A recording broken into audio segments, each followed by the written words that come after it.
Hello' everyone, আজিলৈ আহিছোঁ অমিতাৰ ৰেচিপি এটা।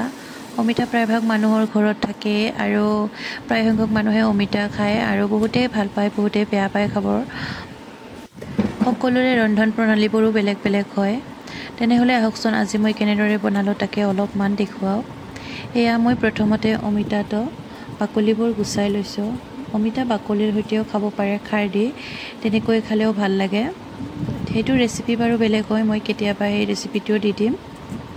এতিয়া মই অমিতাখিনি এনেদৰে ভালদৰে বাকলিবোৰ গুচাই লৈছোঁ। তাৰপিছত ডখৰা ডখৰকৈ কাটি ল'ম, অলপ ডাঙৰ ডাঙৰ টুকুৰা কৰি ল'ম। যিহেতু মই খাৰ দি বনাম, খাৰ দিলে অমিতাখিনি সিজিয়ে যাব, সেয়েহে অকণমান ডাঙৰ ডাঙৰকৈ কাটি লৈছোঁ। অমিতা খালে পেট চাফা হয় বুলি কয়, সেয়েহে মাজে মাজে খাই থাকিব লাগে। মই বেলেগ বেলেগ ধৰণে অমিতা বনাই খাওঁ। এতিয়া মোৰ অমিতাখিনি কটা হৈ গ'ল। এতিয়া ভালদৰে ধুই লৈছোঁ আৰু এখন কেৰাহীত তেল দি দিলোঁ। এতিয়া মই ইয়াতে পিঁয়াজখিনি দি ভালদৰে ভাজি ল'ম।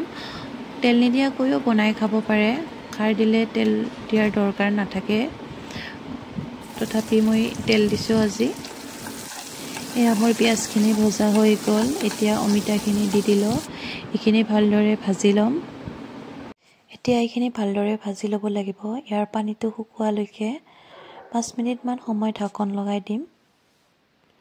এয়া 5 মিনিট পাছত চাইছোঁ, এয়া পানীটো শুকাই গৈছে। এতিয়া এইখিনি পানী দি দিম। এয়া মই গৰম পানী দি দিলোঁ। এতিয়া মই ইয়াতে সোৱাদ অনুযায়ী নিমখ দি দিলোঁ।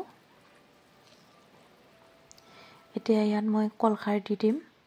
উতল আহি গৈছে 5 মিনিট পাছত। এয়া মই এতিয়া কলখাৰ দি দিলোঁ। কলখাৰ নাথাকিলে ছ'ডাও দিব পাৰে। এয়া মই আদা নহৰুৰ পেষ্টখিনি দি ঢাকন লগাই দিলোঁ। এতিয়া মই এইখিনি সিজিবলৈ দিলোঁ। এয়া 10 মিনিট পাছত এতিয়া অমিতাখিনি সিজি গৈছে।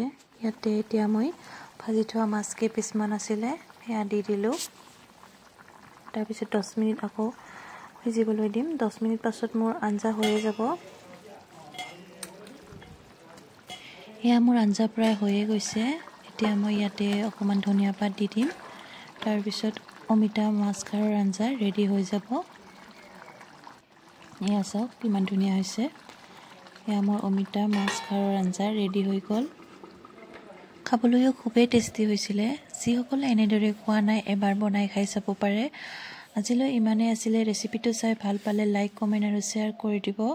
আজিলৈ আহিছোঁ, আকৌ লগ পাম নতুন এটা ৰেচিপিৰ সৈতে।